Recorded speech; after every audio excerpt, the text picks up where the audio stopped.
హరి ఓం శ్రీమాత్రే నమ.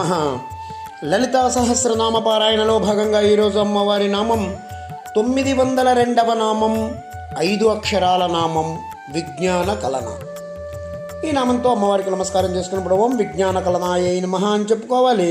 విజ్ఞానమును కలిగి ఉన్నటువంటి అమ్మ అని దీనికి మనం స్థూలార్థంగా చెప్పుకుంటే, బ్రహ్మజ్ఞానమే తన స్వరూపమైనటువంటి తల్లి, విజ్ఞాన రూపాలైనటువంటి శాస్త్రాలను ఏర్పరిచినటువంటి తల్లి అని కూడా మనం దీనికి అర్థం చెప్పుకోవచ్చు. ఓంకారం అనేది వినపడే నాదం. దానికి మూలం స్థూలంగా వినపడని నాదం ఒకటి ఉంటుంది.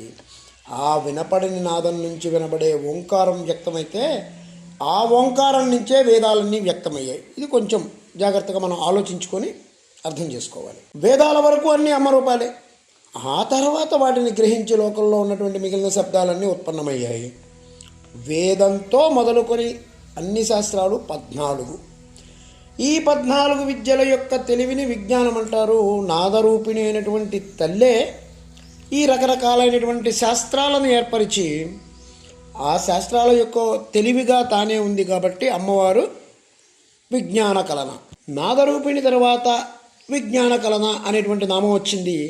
ఈ నామంతో ఉన్న అనుబంధాన్ని మనం గమనించుకోవాలి. ఏ విజ్ఞానం తెలుసుకోవాలన్నా దిక్కు శాస్త్రమే.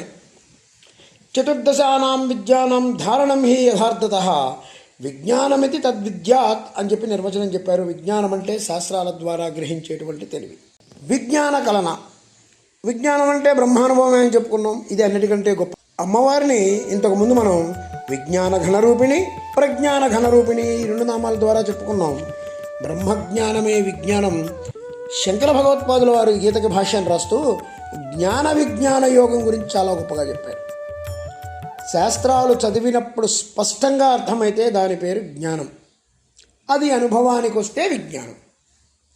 శాస్త్రాల్లో చెప్పినటువంటి జ్ఞానాన్ని మనకి అనుభవానికి ఇచ్చే తల్లి ఎవరైతే ఉన్నారో ఆవిడ విజ్ఞాన కలన.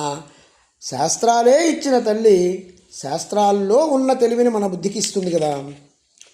హృదయంలో స్పందించేటువంటి ఆ ఆత్మస్వరూపిణి అయినటువంటి విజ్ఞానాన్ని మనకు అందిస్తున్న తల్లి విజ్ఞాన కలన.